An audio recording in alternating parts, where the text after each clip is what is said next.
My son sent me a text message on my 65th birthday that broke my heart but saved my bank account. He wrote, "Dad, stop calling us. Don't expect us to take care of you in your old age because I have my own life and family now. Sell your big house and check yourself into a nursing home." I read the message twice, took a sip of my scotch, and walked to my wall safe. He didn't know that the house he told me to sell was the only thing keeping him out of prison. He didn't know that the luxury life he was living was funded by loans he had forgotten he signed. I didn't get mad. I just opened my ledger and decided to call in his debts. My name is Douglas Reed, and this is the story of how I taught my ungrateful son that the bank of Dad is officially closed. Before I continue, tell me in the comments if you think parents owe their adult children an inheritance, or if respect must be earned. Hit like and subscribe if you believe that justice is a dish best served cold.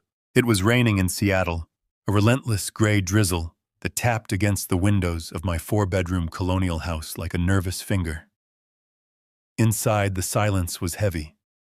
It was the kind of silence that accumulates in a house when you have lived alone for 5 years. Today was my 65th birthday. I had not expected a party. I knew my wife Catherine was gone, and she was the one who used to fill this house with balloons and the smell of roasting chicken. But I had expected a call. Just 5 minutes. Just the acknowledgement that I was still breathing. I sat in my leather armchair, the one facing the fireplace where no fire burned. On the small side table sat my phone, black and silent. I had checked the volume 3 times to make sure I hadn't missed a notification. I hadn't. At 7 in the evening, the screen finally lit up. My heart did a pathetic little jump in my chest. I reached for it, my hands steady. I was a structural engineer for 40 years. I built bridges that withstood earthquakes. My hands do not shake.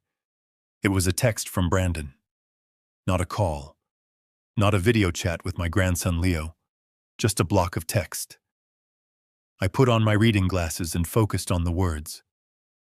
"Dad, Monica and I have been talking. You are reaching retirement age officially today. We want to set some boundaries now to avoid awkwardness later. Don't expect us to take care of you or invite you to live with us when you get too old.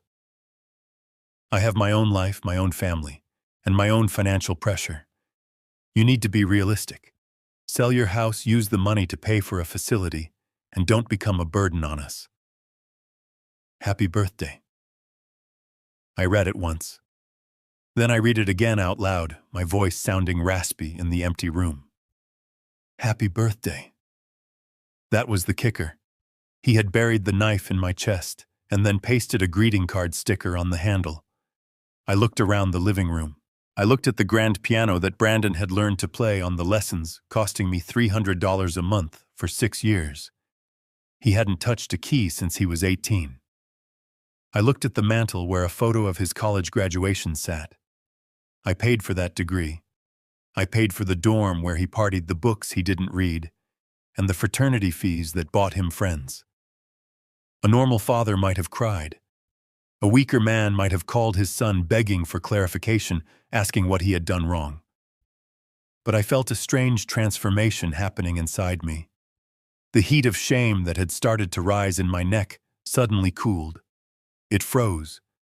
The engineer in me took over. I was looking at a structural failure. When a bridge shows signs of collapse, you don't weep over the concrete. You condemn it. You restrict access. You cut your losses. I set the phone down gently. I stood up and walked to the kitchen. I poured myself 2 fingers of the single malt scotch I had been saving for a special occasion. I suppose this was special. It was the day my illusions died. I took a sip, letting the burn settle in my chest. Then I walked into my study. This room was my sanctuary. It smelled of old paper and lemon polish. Behind the heavy oak desk was a painting of the Seattle skyline. I swung the frame aside. Behind it sat a steel wall safe. I spun the dial. Left to 32, right to 10, left to 55. The tumblers clicked with a satisfying mechanical precision. The heavy door swung open. Inside, there were no stacks of cash. I didn't believe in keeping cash where it could burn. Instead, there were documents. Stacks of them. Most people looked at me and saw a retired engineer living on a pension.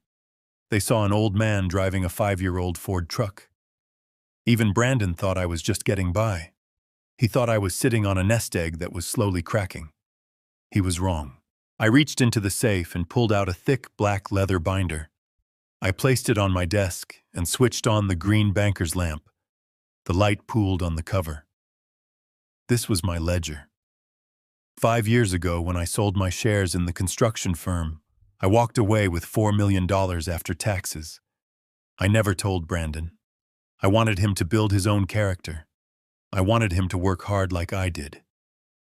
I failed. I opened the binder. Inside were plastic sleeves, and in each sleeve was a document. These weren't just sentimental scraps of paper. They were promissory notes. Legal binding, notarized promissory notes. I turned to the first page. It was dated 10 years ago. Brandon had just graduated. He needed a car to show his clients he was a serious real estate agent. He wanted a Porsche Cayenne. I told him a Toyota was reliable. He told me image was everything. Monica, his girlfriend at the time, had sneered at my truck. So I bought him the Porsche. $80,000. But I made him sign. I remembered the moment clearly. He was laughing, dangling the keys, barely reading the paper I slid across the table. "Dad, why do we have to be so formal?" he had asked. I told him that business was business. He signed it with a flourish, a messy scrawl that looked arrogant on the page. I ran my finger over the signature.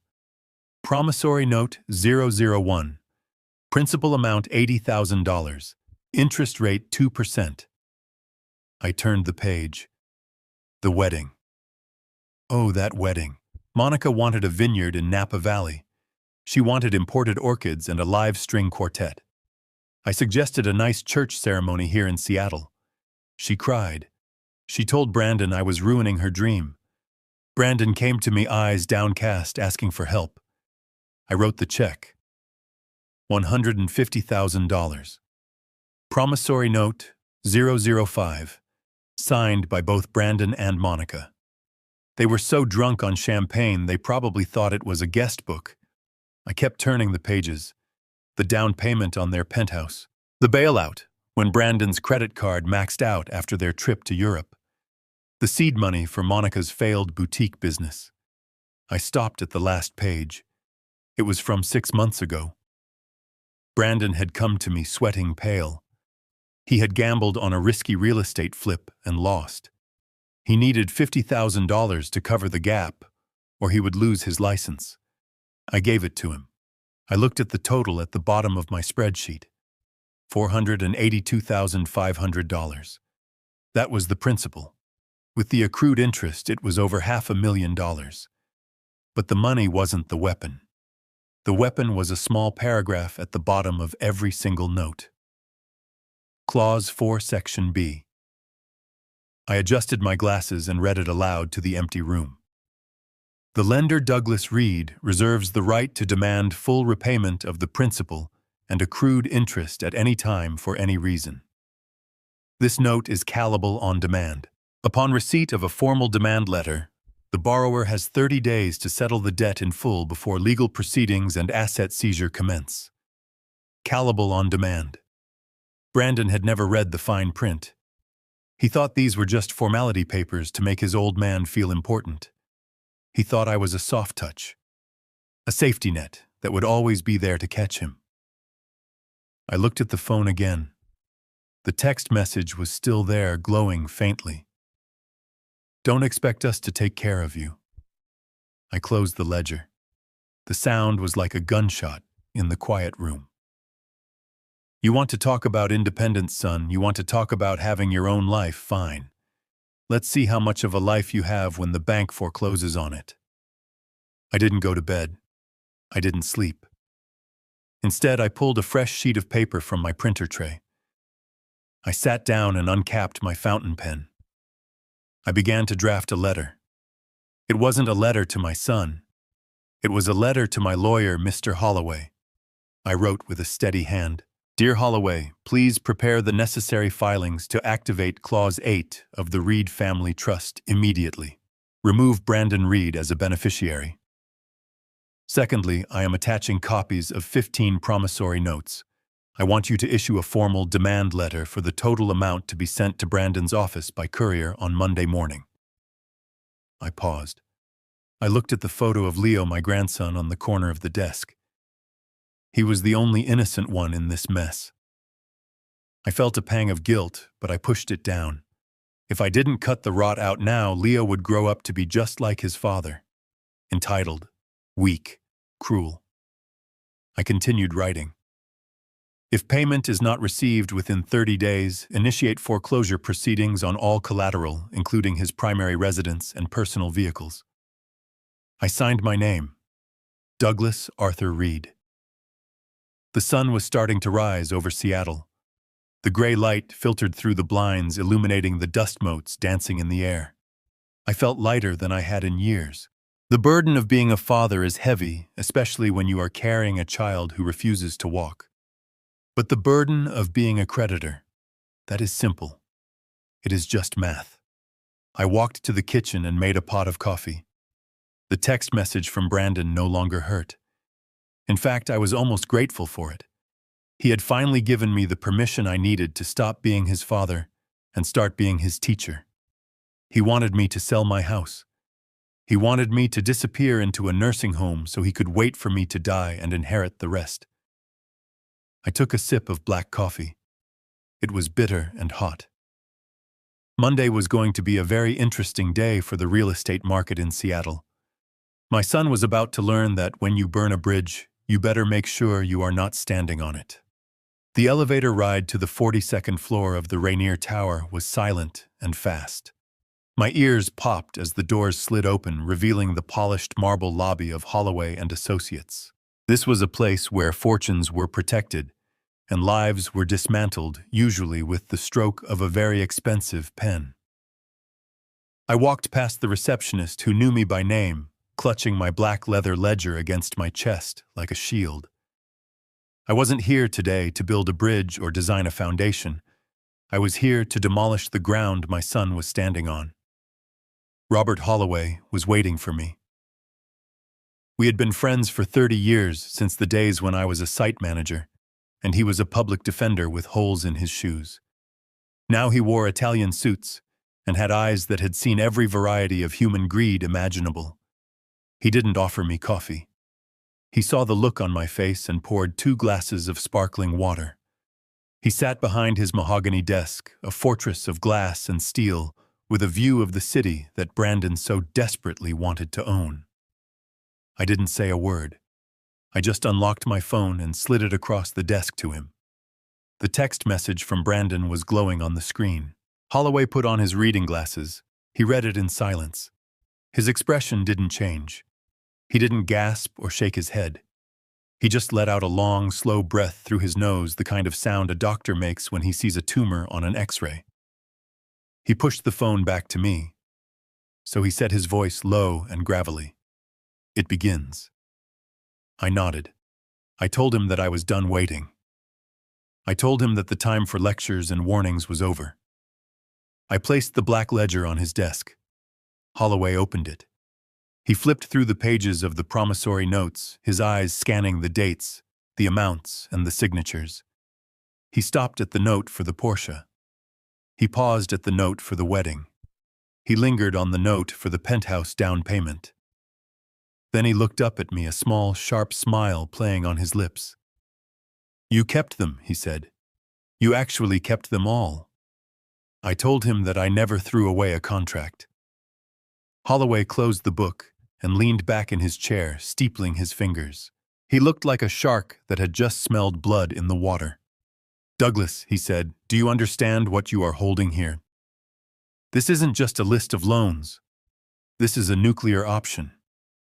Most parents give money to their children and call it a gift. They might say it is a loan, but they never document it. They never notarize it. And when the kid walks away, the parent has no legal standing. But this is different." He tapped the leather cover of the book. These are demand notes, Douglas. Do you remember what I told you when we drafted these templates 10 years ago? I told you that the acceleration clause is the most dangerous weapon in contract law. Clause 4, Section B. It means you don't have to wait for him to miss a payment. You don't have to wait for him to go broke. You can demand full repayment of the entire principal plus interest simply because you feel like it. I asked him to explain the process. I needed to hear it. I needed to know exactly what was going to happen to my son. Holloway stood up and walked to the window, looking down at the rainy streets of Seattle. Here is exactly how it works, he said, turning back to face me. We draft a formal demand letter today. We cite every single note in this book. We calculate the interest compounded annually at the federal minimum rate, just to be generous, which brings the total to just under $500,000. We send this letter via certified mail to his office, not his home. His office. We want his secretary to sign for it. We want the timestamp. He paused, letting the weight of the strategy sink in. Once that letter is signed, the clock starts ticking. 30 days, Douglas.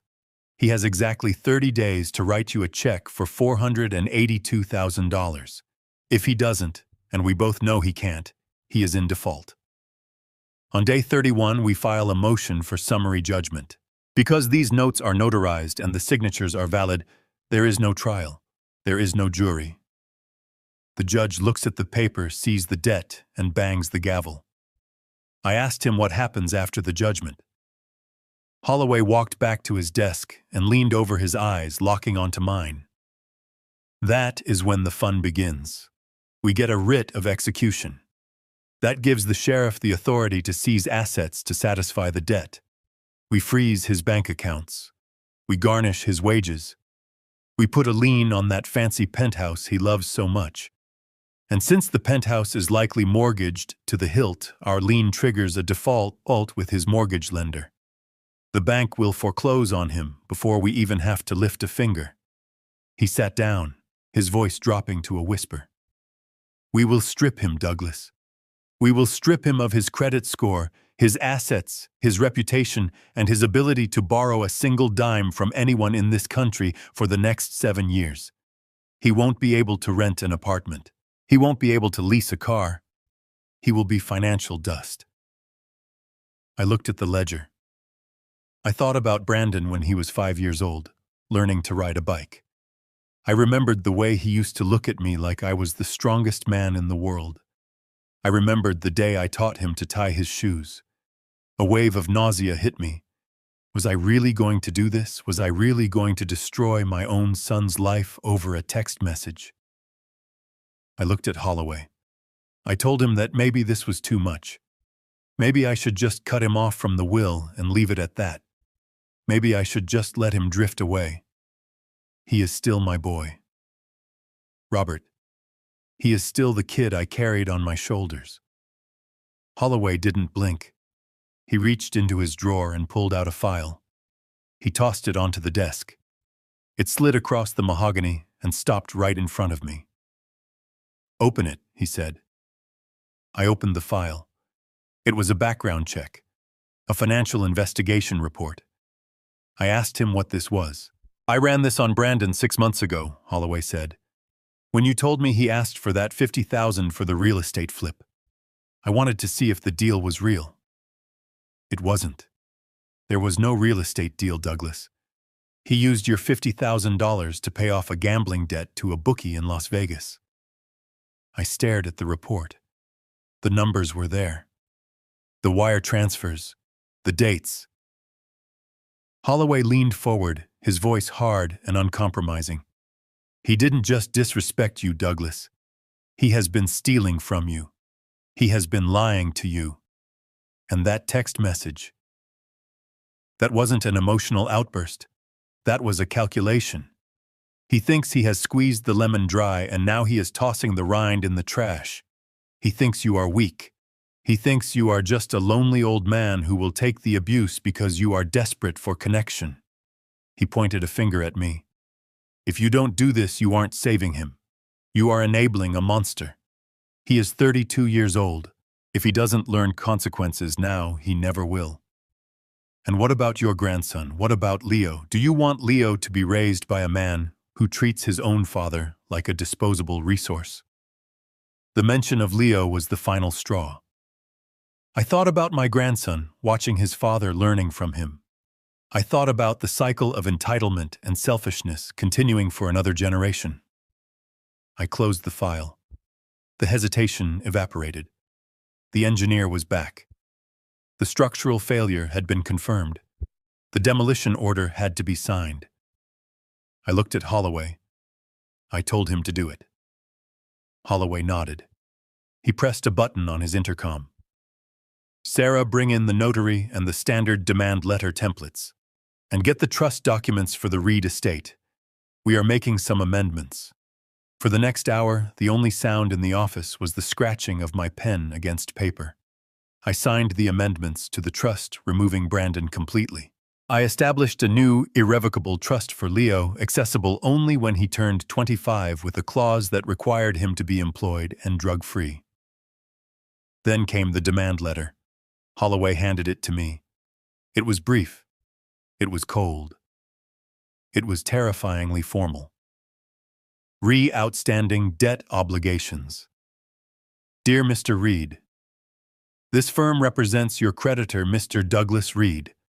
Pursuant to the terms of the attached promissory notes, we are hereby exercising the acceleration clause effective immediately. You are required to remit the total sum of $482,500.00 within 30 calendar days. Failure to comply will result in immediate legal action.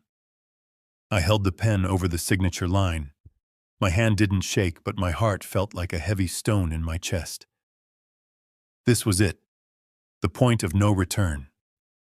Once this letter went into the mail, there was no taking it back. I wasn't just asking for money. I was declaring war.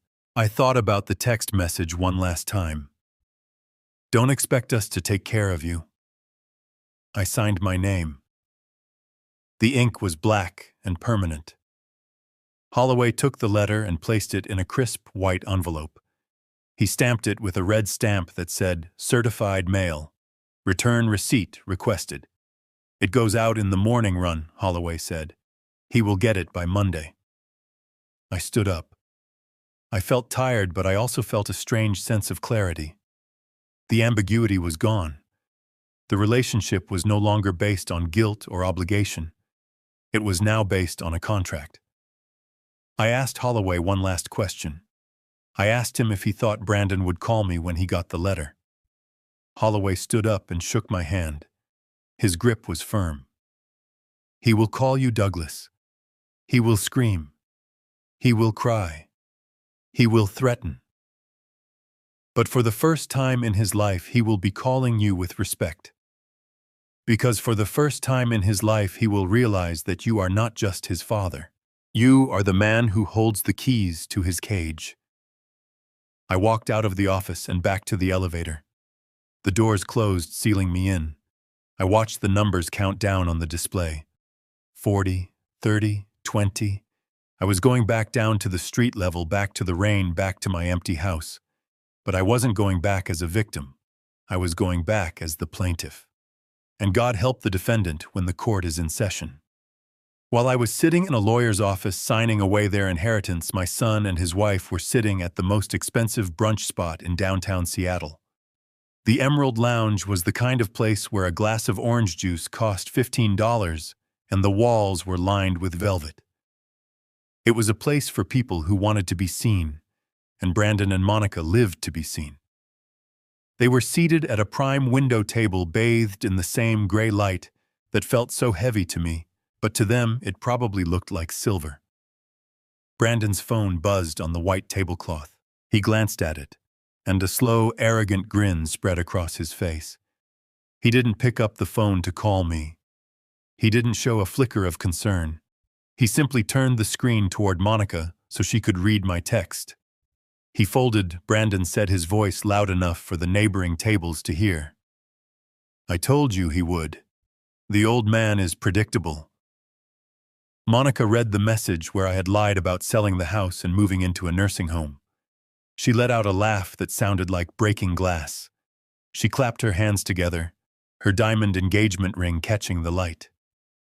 That ring was unpaid for, just like everything else in their lives, but in that moment, she looked like a queen who had just conquered a new territory. Finally, she said, taking a sip of her mimosa, "I thought he was going to drag this out for months. I was already looking up lawyers to declare him mentally incompetent, but this is so much easier." "Did he say when the sale goes through?" Brandon took a bite of his lobster, Benedict chewing slowly. "He says next week. A quick sale to an investment firm. That means cash, Monica. Liquid cash. Zillow estimates that house is worth $1.5 million. Even if he sells it for 1.2 for a quick close, that is a fortune."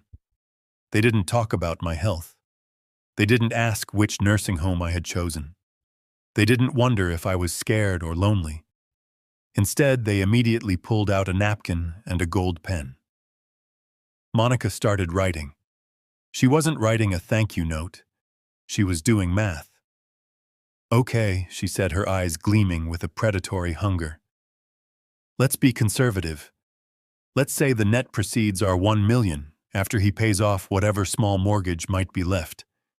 A nursing home costs about $6,000 a month for a decent one.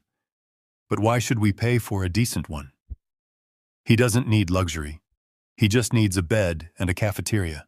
Brandon nodded, flagging down the waiter for another round of drinks. "Exactly. There is a state-subsidized facility in Tacoma. It's fine. It's clean. If we put him there, the cost is negligible. That leaves the bulk of the equity untouched." Monica drew a circle on the napkin. "We need to access that capital now, Brandon. We can't wait for him to actually die. That could take 20 years. You need to get power of attorney over his accounts the second that check clears. Tell him you need to manage his portfolio to protect him from scams. He trusts you. He's pathetic like that." I am watching this scene in my mind's eye, and it makes my blood run cold. But what happens next is even worse. They began to spend the money. They spent my life's work in between bites of toast. "First the debts," Brandon said, though he waved his hand dismissively. "I'll clear the credit cards. That's about 40 grand. No big deal. But then, babe, look at this." He pulled up a picture on his phone. It was a listing for a brand new Range Rover customized with matte black paint and red leather interior. "I can't show up to the firm in that 3-year-old BMW anymore," he said. "It's embarrassing. The partners are judging me. This car screams success. It's only $120,000. If I put 50 down from Dad's money, the monthly payments are nothing." Monica leaned in, scrolling through her own phone.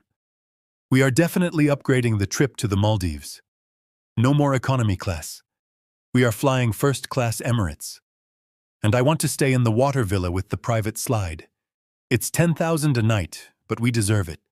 We have been so stressed dealing with your dad's drama. We need to decompress." She looked at her husband, her face serious. "And Brandon the Birkin. You promised. If this deal went through, you promised me the Himalayan Birkin. The reseller has one for $30,000. It's an investment. It holds value better than gold." Brandon grabbed her hand and kissed it. "Consider it done. The moment the money hits his account, I'll transfer a management fee to myself, and we go shopping." They clinked their glasses together. "To family," they said. But they didn't mean me. They meant themselves. They meant the shiny, hollow image of a family they were trying to project to the world. Under the table, Brandon's leg was bouncing nervously. He checked his phone again, but this time he wasn't looking at my text. He was looking at a notification from his bank. Insufficient funds. His credit card had been declined for the parking meter earlier that morning. He swiped the notification away, his face tightening for a split second before he forced the smile back on. "Don't worry about the bill," he told Monica. "I'll put it on the emergency card. We are rich now. It's just a matter of logistics." They laughed loud and raucous, oblivious to the fact that the waiter was looking at this with disdain. They were celebrating a victory that hadn't happened. They were dividing the spoils of a war they didn't know they had already lost. Monica looked out the window at the rainy street. "You know," she said, her voice dripping with false sympathy, "I almost feel bad for him. Leaving that big house must be hard. It's full of memories of your mom." Brandon shrugged. "He needs to move on. He's been holding on to the past for too long. We are doing him a favor, really. We are pushing him to let go. We are the good guys here." They truly believed it. That was the scariest part. They had twisted reality so completely that in their minds, stripping an old man of his home and dumping him in a state facility was an act of mercy. They finished their meal, leaving a messy table and a tip that was insultingly small. "Let's go to the dealership," Brandon said as they stood up. "I just want to test drive it, just to get a feel for it." Monica linked her arm through his. "And then let's go to the travel agent. I want to book those tickets today. I want to post the confirmation on Instagram tonight. Everyone needs to know we are going to the Maldives." They walked out of the restaurant, stepping over a puddle, heads held high. They looked like a power couple. They looked like winners. They had no idea that across town a courier was picking up a thick white envelope from the desk of Robert Holloway. They had no idea that the timer on their life had already started ticking down. They were planning a vacation, but they should have been planning a funeral for their lifestyle. The arrogance was blinding them, and I was counting on it. I needed them to be high on greed so the fall would break every bone in their financial bodies. 2 weeks had passed since I instructed Holloway to prepare the legal guillotine. 2 weeks of absolute radio silence from my end. I didn't call. I didn't text. I just sat in my house surrounded by the ghosts of 40 years of marriage and waited. I knew they would come. Greed has a very specific gravitational pull, and my house was the sun they were orbiting. They chose Thanksgiving for their invasion. It was poetic in a sick sort of way. A holiday dedicated to gratitude was about to be turned into an appraisal session. I saw the Porsche pull into the driveway at 10 in the morning. I had paid for that car, but as I watched Brandon slam the door, I realized I hadn't paid for the arrogance he stepped out with, that he had developed all on his own. Monica stepped out next, wearing sunglasses despite the overcast Seattle sky. She looked at the house not with the warmth of someone coming home, but with the critical squint of a developer looking at a teardown project. And then there was Leo. My grandson scrambled out of the back seat holding a plastic dinosaur, the only innocent thing in a 50-mile radius. I opened the door before they could knock. I wanted to control the threshold. Leo saw me and his face lit up.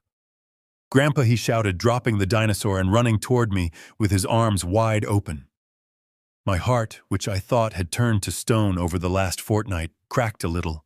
I bent down to catch him. But before Leo could reach me, Monica's hand shot out. She grabbed the collar of his jacket, jerking him back. "Leo, honey, no," she said, her voice sharp and performative. "Don't jump on Grandpa. Remember what we said, Grandpa is old and tired. You might hurt him or catch something." I stood up slowly, my joints clicking. I wasn't sick. I wasn't frail. I had run 3 miles on the treadmill that morning. But to them, I was already a corpse that hadn't gotten the memo. "Hello, Dad," Brandon said, stepping past me into the hallway without shaking my hand. He smelled of expensive cologne and anxiety. He scanned the living room, his eyes darting to the corners, checking for what dust deterioration. "We brought a turkey," Monica said, brushing past me as well. "It's pre-cooked from Whole Foods. We didn't want you stressing out over the oven. At your age, gas appliances can be dangerous." She didn't wait for a thank you. She walked straight into the dining room. I followed them, feeling less like the host and more like a ghost haunting my own hallway. I expected a family lunch. I expected awkward conversation about sports or the weather. I was naive. They hadn't come to eat. They had come to tag. Monica reached into her oversized designer bag, and pulled out a stack of neon-on-yellow Post-it notes. She peeled one off. The sound was a sharp zip that cut through the quiet house. She walked over to the mahogany sideboard, a piece Catherine and I had bought in London 30 years ago.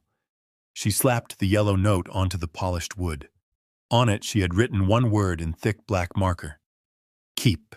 I stood by the kitchen island sipping black coffee, watching this violation unfold. I didn't say a word.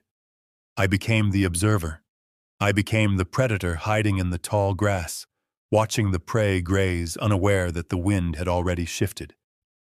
"What are you doing, Monica?" I asked, my voice calm flat. She didn't even look at me. She moved to the china cabinet. Zip. Another note. Keep. "Oh, just organizing, Douglas," she said breezily. "Brandon told us you are selling the house next week. We are just helping you sort out what is valuable and what is trash. You can't take all this heavy furniture to a nursing home. The rooms there are tiny. You won't have space, so we are marking the things we are willing to take off your hands. Willing to take off my hands. As if they were doing me a favor by looting my life." Brandon walked in from the living room. He had a tape measure in his hand. He was measuring the floor-to-ceiling windows. "These drapes have to go," he muttered to himself, but loud enough for me to hear. "They are dated. If we want to flip this place or rent it out before selling, we need more light. Open concept. We should probably knock down the wall between the kitchen and the dining room." He turned to me, snapping the tape measure back into its casing. "Dad, did you keep the blueprints for the renovation you did in '95? I need to know which walls are load-bearing. Monica wants to create a flow for entertaining." I took another sip of coffee. The bitterness was grounding. "I thought you wanted me to sell the house to pay for my care," I said. "Why do you care about load-bearing walls?" Brandon laughed, a nervous, dismissive sound. "Well, yeah, eventually. But we need to maximize the value first. Or maybe we keep it as a rental property for a few years. Let the market appreciate." "You don't know about these things, Dad. You are old school. Let me handle the assets. You just focus on resting." Resting. That was their code word for dying.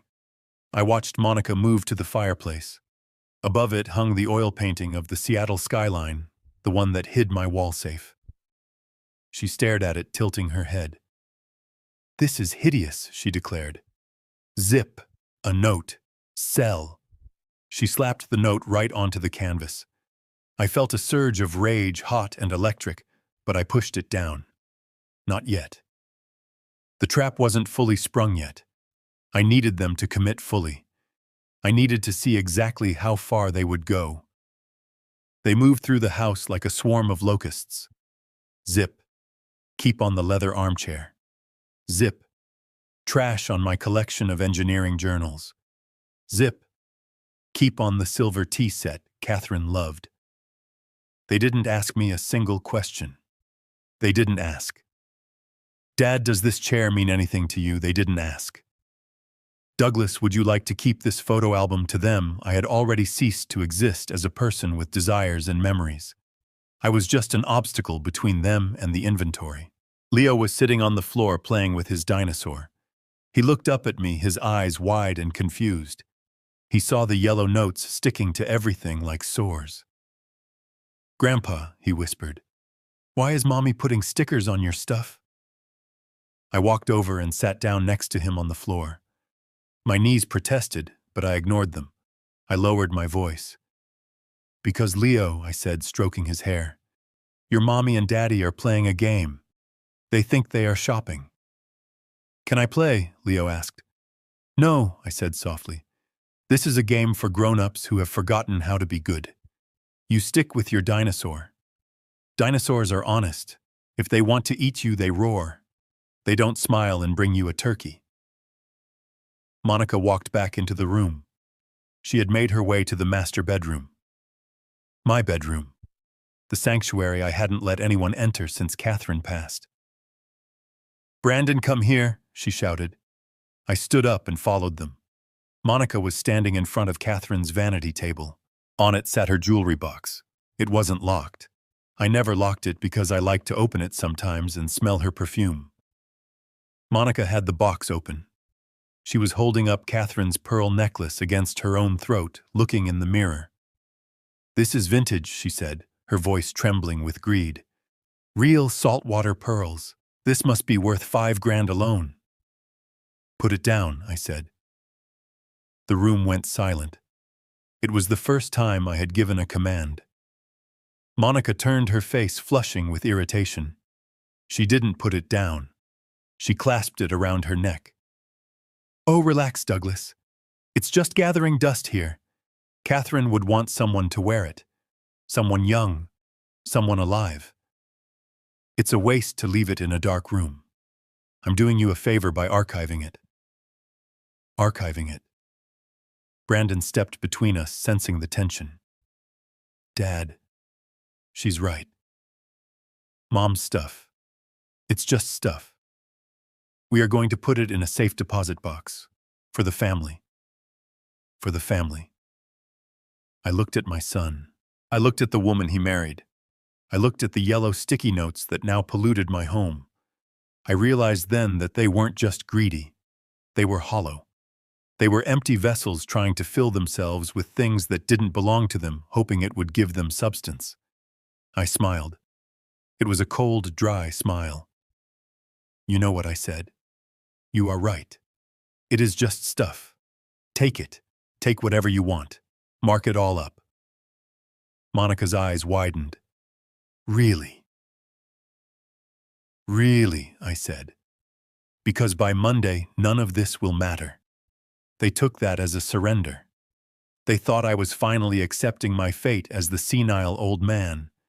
They didn't understand that I was smiling because I knew something they didn't. I knew that the demand letter was currently sitting in the sorting facility of the downtown post office. I knew that in 48 hours the sheriff would be looking for assets to seize, and every single item they were marking with a yellow "keep" sticker was about to become evidence in a bankruptcy hearing. "Go ahead," I said, gesturing to the house. "Enjoy yourselves. Make yourselves at home." I turned and walked out of the bedroom, leaving them to their looting. I went back to the kitchen and poured another cup of coffee. I watched Leo playing on the floor.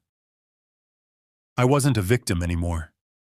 I was the author of the final chapter, and I was just letting the villains write their own tragic ending before I closed the book. The house was quiet again, save for the zip, zip, zip of the yellow notes. It sounded like the ticking of a bomb, and I was the only one who knew when it was set to explode. We sat down at the dining room table, a slab of mahogany that had hosted 30 years of laughter, arguments, and toasts. Today, it hosted a crime scene. The pre-cooked turkey from the grocery store sat in the middle of the table, looking pale and dry. Monica hadn't bothered to put it on a platter. She just peeled back the aluminum foil and set the plastic container on the heat-resistant pad. It was a perfect metaphor for their relationship with me.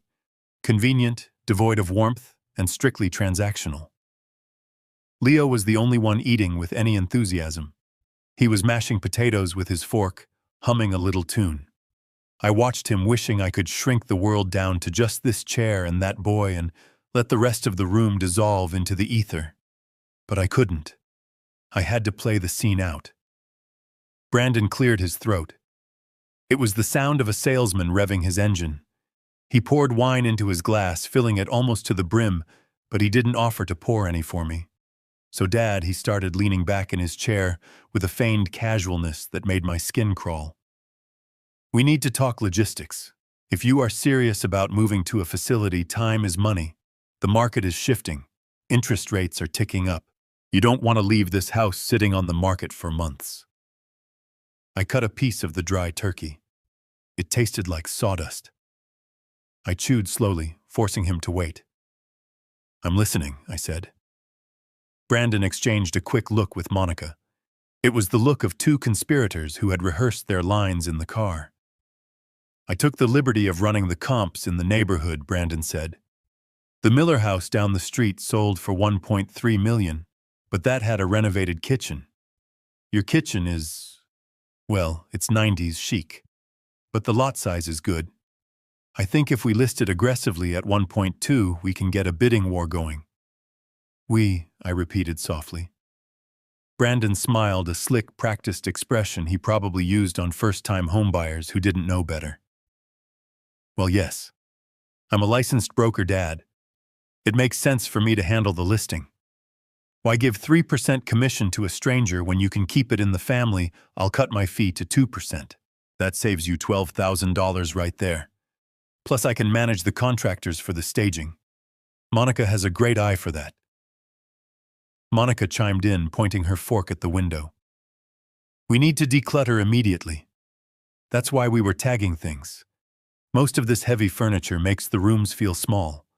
We need to rent a storage unit, move everything out, paint the walls a neutral white, and bring in modern staging furniture. It will make the place look bigger, younger. I looked at the yellow sticky note on the sideboard. Keep.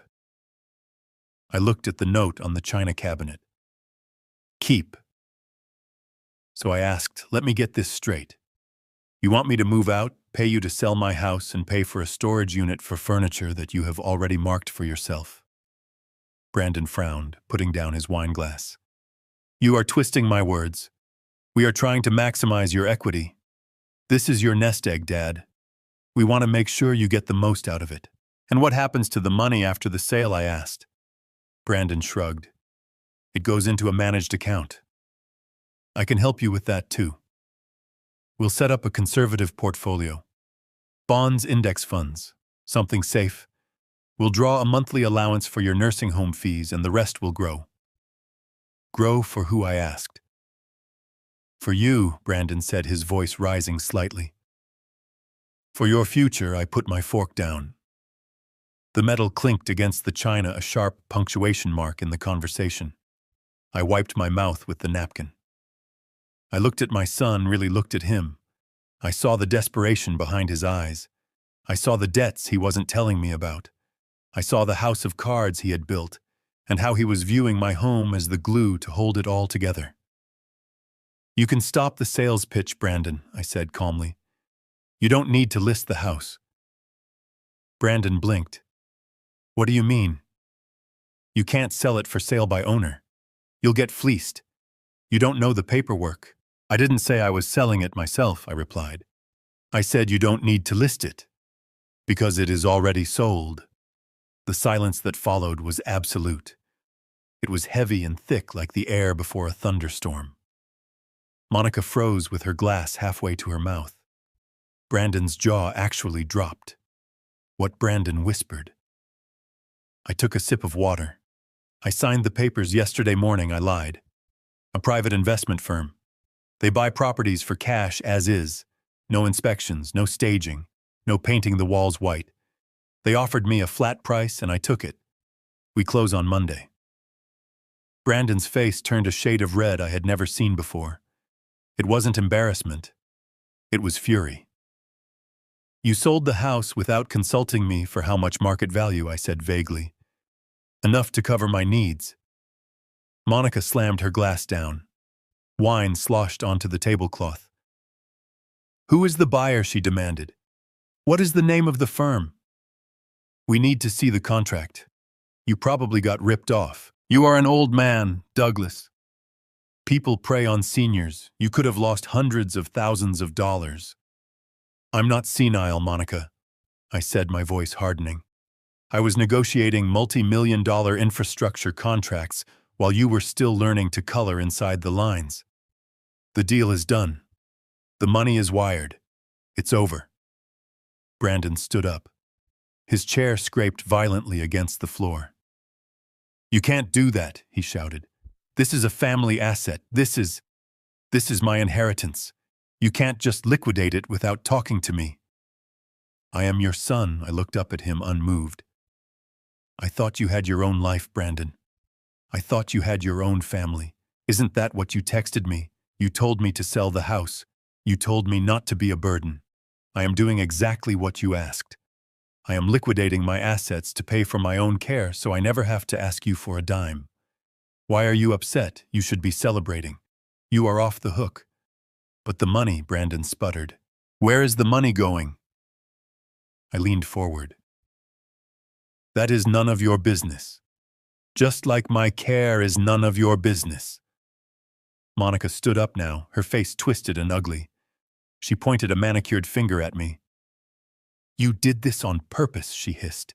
You knew we needed that commission. You knew we were counting on the equity management. You selfish old bastard. You sold it behind our backs to spite us. I looked at Leo. He had stopped eating. He was shrinking into his chair, looking from his father to his mother, terrified. Stop yelling, I said, my voice low and dangerous. You are scaring the boy. I don't care, Monica screamed. What about the furniture? What about the pearls? What about the things we marked? The contract is for the house right. The contents are still ours. I stood up slowly.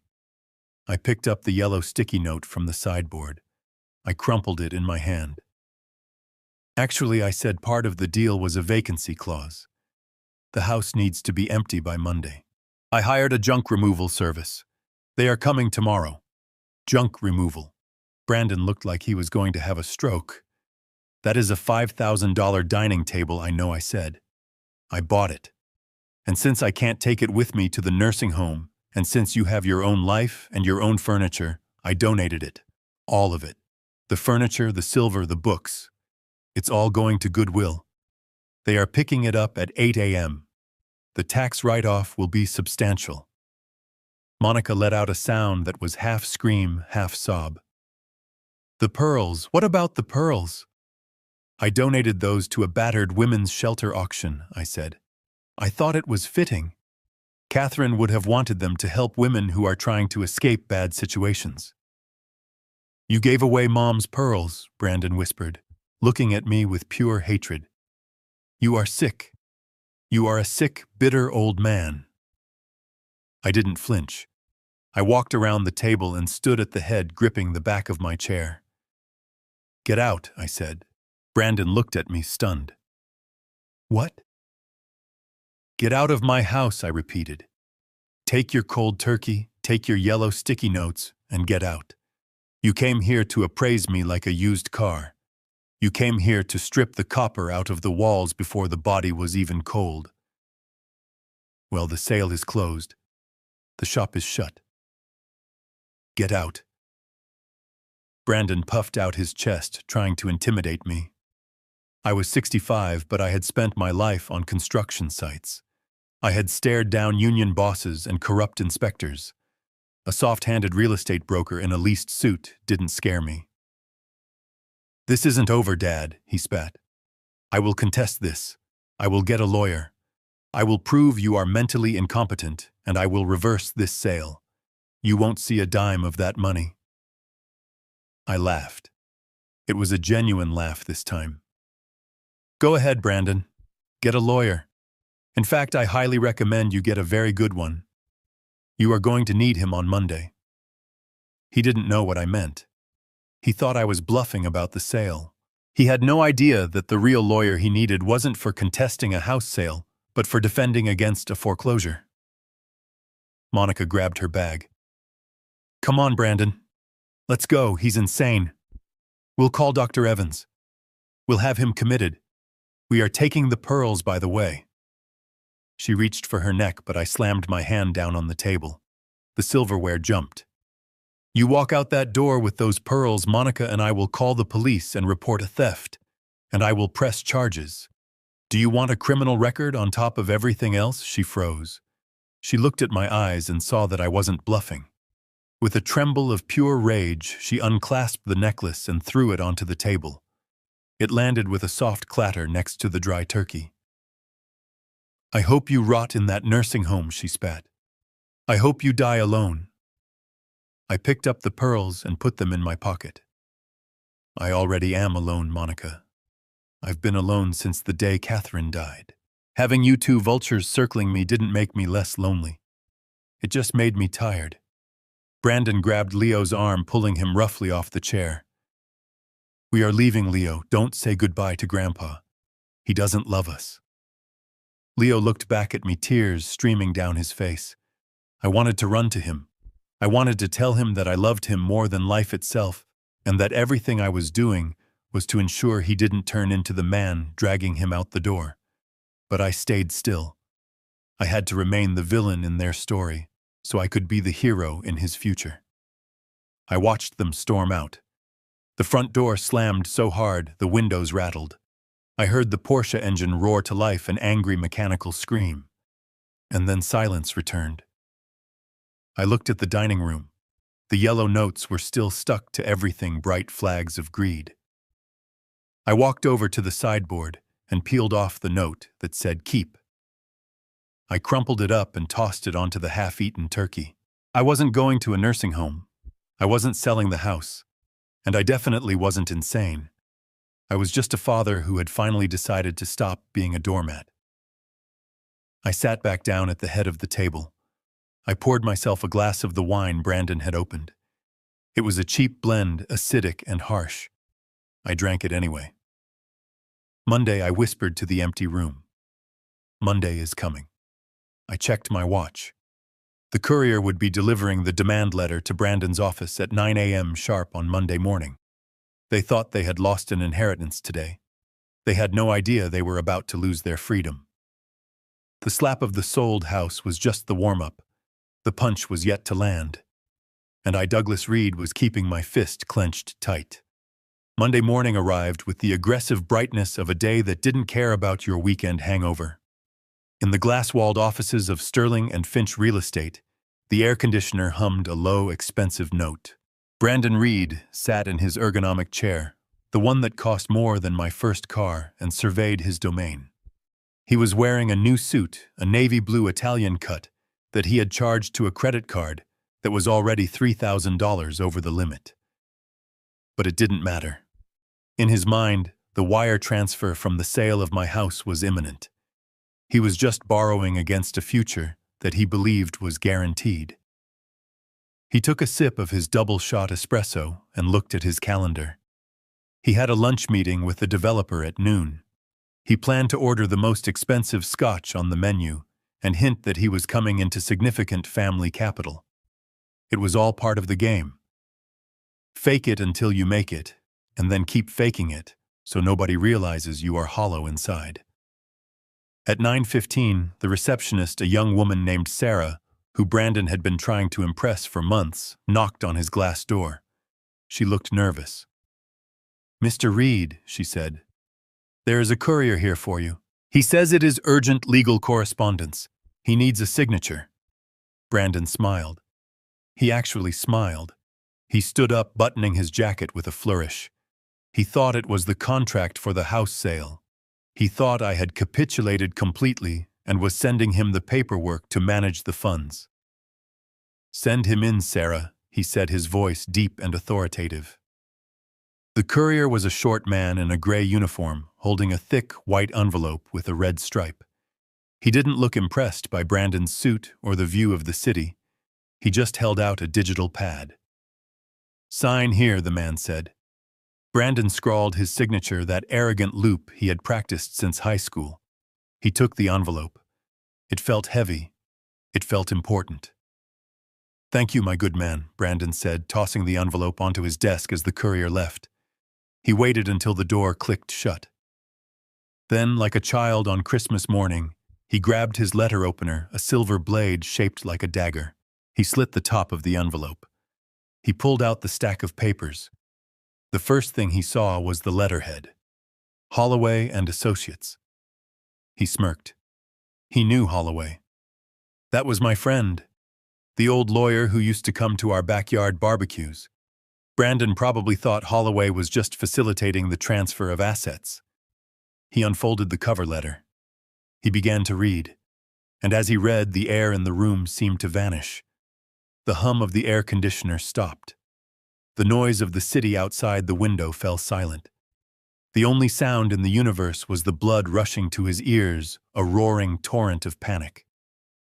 Redemand for immediate payment of outstanding promissory notes.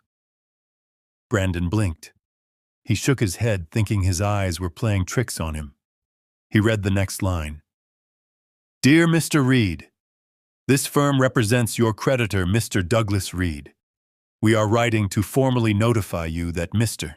Reed is exercising his right under Clause 4, Section B of the attached promissory notes to accelerate the debt and demand full repayment.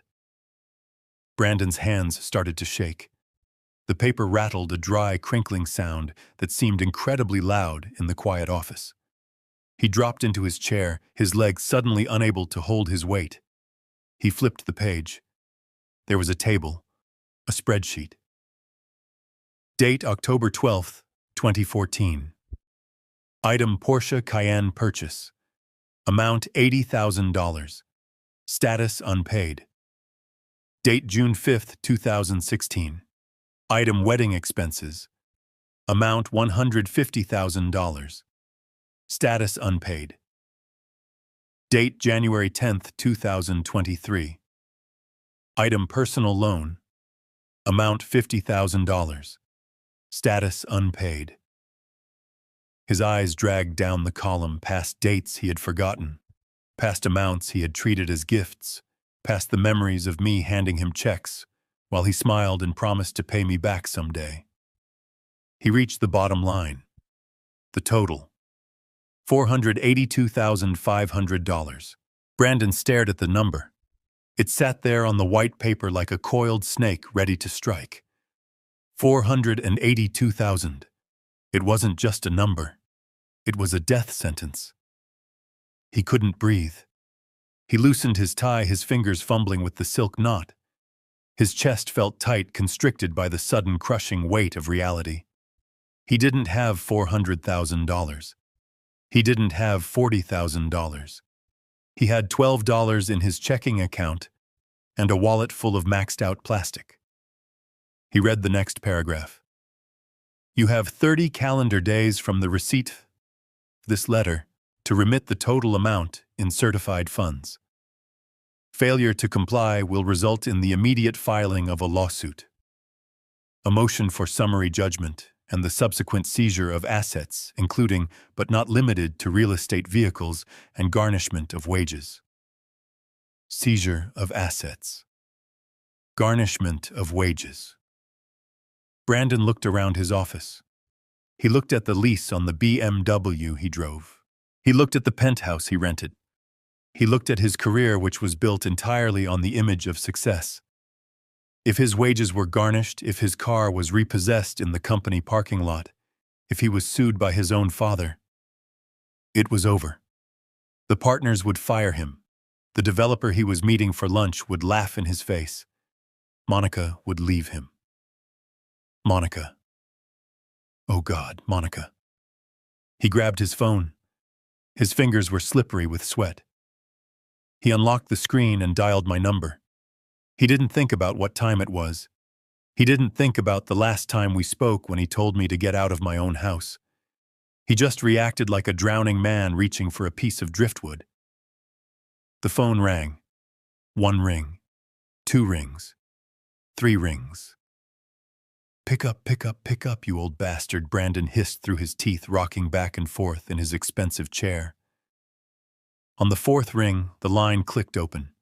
There was no greeting, no hello, just silence. Dad Brandon's voice cracked. It was high and thin, the voice of a scared little boy. Dad, I just got this letter. What the hell is this? I waited a beat before answering. I was sitting on my porch, watching the rain, drinking a cup of tea. Hello, Brandon, I said. My voice was calm. It was the voice I used when I was inspecting a crack in a foundation. Is this a joke? Brandon shouted, finding a shred of his anger again. Is this some kind of sick joke? $400,000? Are you insane? You gave me that money, I loaned you that money. I corrected him gently. And you signed for it. Did you read the attachments, Brandon, the ones with your signature? I didn't think you were serious, Brandon screamed. Nobody does that to their kid. You can't just call in 10 years of loans in one day. I don't have that kind of money. I know you don't, I said. That is why I gave you 30 days. You are a resourceful young man. You have your own life. You have your own family. I am sure you can figure it out. Dad, please, Brandon begged, his voice breaking again. You have to stop this. Holloway is crazy. This will ruin me. If this goes to court, I lose my license. I lose everything. You should have thought about that when you told me to sell my house and move into a state facility, I said. You wanted a transaction, Brandon. You wanted to treat our relationship like a business deal. Well, this is business, and the audit is overdue. Dad. I'm sorry, okay. I'm sorry about Thanksgiving. I'm sorry about the text. Just tell Holloway to withdraw the letter. I took a sip of my tea. The rain was beautiful today. I can't do that, son, I said. The letter is already in the system. The clock is already ticking. You have 29 days and 23 hours left. I suggest you stop screaming at me and start looking for a second job. But Dad... Goodbye, Brandon. I hung up the phone. I didn't slam it down. I just pressed the red button. I imagined him sitting in his glass office holding the dead phone surrounded by the wreckage of his own arrogance. I imagined the panic clawing at his throat. For the first time in his life, my son was facing a problem that my checkbook wasn't going to fix. In fact, my checkbook was the one holding the gun. I felt a twinge of sadness deep in my gut, but I let it pass. A surgeon cannot cry while he is cutting out a tumor. He has to be steady. He has to be precise. And I had a lot more cutting to do. Gravity is a funny thing. You usually don't notice it until the ground disappears beneath your feet. For my son Brandon, the ground didn't just disappear. It was pulled out from under him by a court order stamped by a judge who had no patience for unpaid debts. I wasn't there to see it happen, but I didn't need to be. I knew the schedule. I knew that at 9 a.m. Holloway had filed the ex parte writ of attachment. I knew that by noon, the electronic tentacles of the legal system would have reached every financial institution in the state. And I knew that by 1 o'clock, Brandon would be sitting down for lunch with a client he couldn't afford to lose, trying to pay with money he no longer had. The restaurant was Le Cavalier. It was the kind of place where the napkins were made of linen thick enough to be bedsheets, and the waiters spoke in hushed tones that made you feel like you were in a library. Brandon was dining with Mr. Sterling, a developer who was looking for a broker to move 20 luxury condos. This was the deal that was supposed to save Brandon's year. This was the commission that was supposed to cover the gambling debts he thought I didn't know about. I can imagine the scene perfectly. Brandon was likely leaning back in his chair, swirling a glass of Pinot Noir, laughing too loudly at Mr. Sterling's jokes. He was projecting confidence. He was the successful heir to the Reed fortune. He probably ordered the Wagyu beef. He probably insisted on paying the bill. And then the check came. Brandon would have reached into his jacket pocket, pulling out his sleek black card holder. He would have selected his platinum credit card, the one with the high limit, and placed it on the silver tray with a dismissive flick of his wrist. "It's on me," he would have said. A small gesture of appreciation for our future partnership. The waiter would have taken the tray and walked away. Brandon would have continued talking, maybe checking his watch, maybe thinking about the test drive he had scheduled later for the Range Rover. 5 minutes later, the waiter returned. He didn't have the receipt. He was holding the card between his thumb and forefinger, treating it like a dead insect. "I am sorry, sir," the waiter would have said, his voice dropping to that polite, devastating whisper. The card was declined. Brandon laughed. It was a nervous, incredulous laugh. "That's impossible," he said. "Run it again. It's probably the chip. It's been acting up." "I ran it 3 times, sir," the waiter replied, his face a mask of professional pity. "The system says, do not honor. Do not honor." 3 simple words that strip a man of his dignity faster than a slap in the face. Brandon's smile faltered. He could feel Mr. Sterling watching him. The developer wasn't saying anything, but his eyes were narrowing. In the world of high-stakes real estate, if a broker can't buy lunch, he certainly can't move $20 million in inventory. "Here, try this one." Brandon said, his hands starting to sweat as he pulled out his backup card. The gold card. The waiter took it. He walked away. He came back 2 minutes later. "I am afraid this one is declined as well, sir." Brandon felt the room spin. The air conditioner seemed to stop working. Sweat pricked at his hairline. This wasn't a glitch. This was a blockade. I don't understand," Brandon stammered. "I just used it this morning." He looked at Mr. Sterling. The older man was already reaching for his own wallet. He wasn't smiling anymore. He looked annoyed. He looked like a man who realized he had wasted 2 hours on a fraud. "Put it away, Brandon," Mr. Sterling said coldly, throwing his corporate card onto the table. "I'll get it. But I think we are done here. My partners and I need someone with stability. Wait. Let me call my bank." Brandon pleaded, standing up. "Don't bother," Sterling said, standing up and buttoning his jacket. He didn't offer a handshake. He just walked out, leaving Brandon standing alone at the table with 2 declined credit cards and a half-eaten steak that was suddenly very hard to swallow. Brandon scrambled out of the restaurant, ignoring the stares of the other patrons. He pulled out his phone and opened his banking app. He tried to log in. "Access denied. Please contact your branch." He tapped the screen furiously. He tried his savings account. Access denied. He tried the joint account he shared with Monica. Access denied. He stood on the sidewalk surrounded by the busy lunch crowd of downtown Seattle and felt a cold wind blow through his expensive suit. He wasn't just broke. He was frozen. He had been digitally erased from the economy. He called the bank.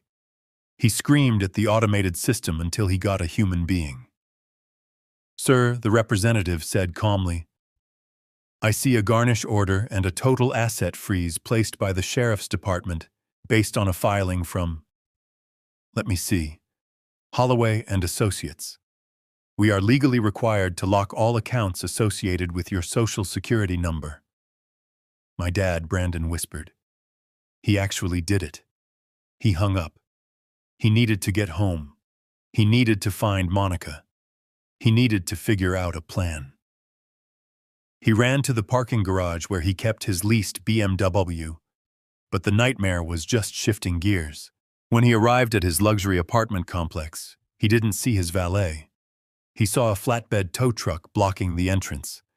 It was a massive, ugly machine, idling loudly, belching diesel fumes into the air. And on the back of the truck, hooked up by its rear bumper, was his BMW. "Wait!" Brandon screamed, running toward the truck. "Stop! That's my car!" He reached the driver's side door just as the truck began to move. He pounded on the glass.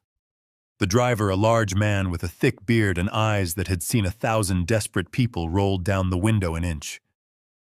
"Get off the truck, pal," the driver said. "You can't take this," Brandon yelled. "I leased this. It's not even mine." "Yeah, and the leasing company got a notice of default and a repo order about an hour ago," the driver said, bored. "Something about a lien holder exercising rights. You want to argue? Call the bank. Now step back before I run over your foot." Brandon watched helplessly as the truck pulled away, dragging his status symbol into the traffic. The alarm on the BMW was chirping sadly, a digital cry for help that no one answered. And then he heard the screaming. It wasn't the car alarm. It was Monica. She was standing in the lobby of the building, surrounded by 3 of their neighbors.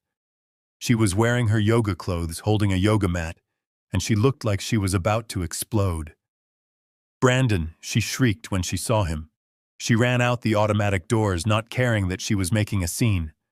"What is happening?" she screamed, shoving her phone in his face. "I tried to pay for my Pilates class and they cut up my card. I tried to buy a smoothie and it was declined. And now the concierge tells me that our key fobs for the elevator have been deactivated because the rent check bounced." Brandon looked at his wife. He didn't see a partner. He saw a mirror of his own panic reflecting back at him with twice the intensity and none of the sympathy. "It's my dad," Brandon whispered. He froze everything. Monica stared at him. Her eyes went wide, and then they narrowed into slits of pure venom. "You told me he was bluffing," she yelled, hitting him on the chest with her yoga mat. "You told me he was a weak old man. You said we had 30 days. "He accelerated the debt," Brandon said, his voice trembling. "It's a legal thing." He didn't wait. "Well, fix it," Monica screamed. "Fix it now. I have a hair appointment at 3. I have friends coming over tonight. I can't get into my own apartment. People were stopping to watch." The doorman was looking away, embarrassed. The neighbors were whispering. This was the couple that walked around like they owned the building, the couple that complained if the lobby flowers weren't fresh enough. Now they were standing on the sidewalk, locked out, broke, and screaming at each other. "I can't fix it," Brandon said, tears starting to well up in his eyes. "He took everything. The accounts are locked. The car is gone." Monica took a step back. She looked at him with a mixture of disgust and horror. "So we have nothing?" she asked. "We have nothing," Brandon admitted. She didn't hug him. She didn't say, "We will get through this." She looked at his empty hands, his panicked face, and she made a calculation. "I am going to my mother's," she said, cold. "Monica, wait," Brandon pleaded, reaching for her. "Don't touch me," she snapped. "You are a loser, Brandon. You promised me a lifestyle. You promised me the Maldives, and now you can't even buy me a smoothie. Do not call me until you get your money back." She turned on her heel and walked away, hailing a taxi. She got in and Brandon watched her drive off. He realized then that she didn't even have money to pay for the cab. She would probably have her mother meet her at the curb with cash. She would be fine. She always found a way to be fine. Brandon stood alone in front of the building he could no longer enter. It started to rain again. He reached into his pocket to call an Uber, but then he remembered. His app was linked to his card. His card was dead. He had no car, no cash, no credit, no wife, no home access. He sat down on the curb, oblivious to the damp concrete soaking through his Italian suit pants. He put his head in his hands. Across the city in my dry, warm study, I poured myself another cup of tea. I didn't need to see him sitting there to know that the lesson had begun. I had stripped away the insulation. I had taken away the buffer that money provides against the harshness of the world. For the first time in 32 years, Brandon was feeling the cold. I looked at the phone, waiting. I knew he wouldn't call yet. He was still in shock. He was still in the denial phase of grief. But soon the hunger would set in. Soon the reality of sleeping on a park bench or begging a friend for a couch would become real. I took a sip of tea. It was Earl Grey, my favorite. The breakdown was complete. Now we had to wait and see if there was anything beneath the rubble worth saving, or if my son was just a facade all the way down. The hallway of the luxury apartment complex was silent, lined with plush carpet that smelled of lavender and money. It was the kind of silence that usually signaled comfort, but for my son Brandon and his wife Monica, standing outside door 402, it was the silence of a tomb. They had managed to slip into the building behind a delivery driver, a small victory that felt pathetic the moment they reached their own front door. The electronic lock on the door blinked red. It was a small, unblinking eye of judgment. Brandon pressed his key fob against the sensor again. Nothing. No beep.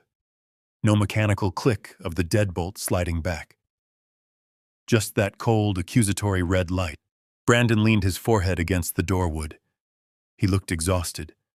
The adrenaline of the restaurant and the tow truck had faded, leaving behind a hollow, shaking fear. Beside him, Monica wasn't shaking. She was vibrating with a frequency that could shatter glass. She stood with her arms crossed, her expensive yoga mat tucked under one arm like a weapon, staring at the back of her husband's head as if deciding where to insert the knife. "Open the door, Brandon," she said. Her voice wasn't loud. It was a hiss. "I can't," Brandon whispered into the wood. "The management company must have remotely disabled the access." The rent check bounced Monica. "The lease is in default." So kick it down, she said. Brandon turned around slowly. He looked at her as if she were speaking a foreign language. Kick it down. Monica, this is a solid oak door with a steel core. And there are cameras everywhere. Do you want me to add breaking and entering to the list of lawsuits my father is filing against me? Monica dropped her yoga mat. It hit the floor with a soft thud. She stepped closer to him, invading his personal space, her eyes wild. I don't care about lawsuits, Brandon. I care about my things. My jewelry is in there. My clothes are in there. My life is in that apartment.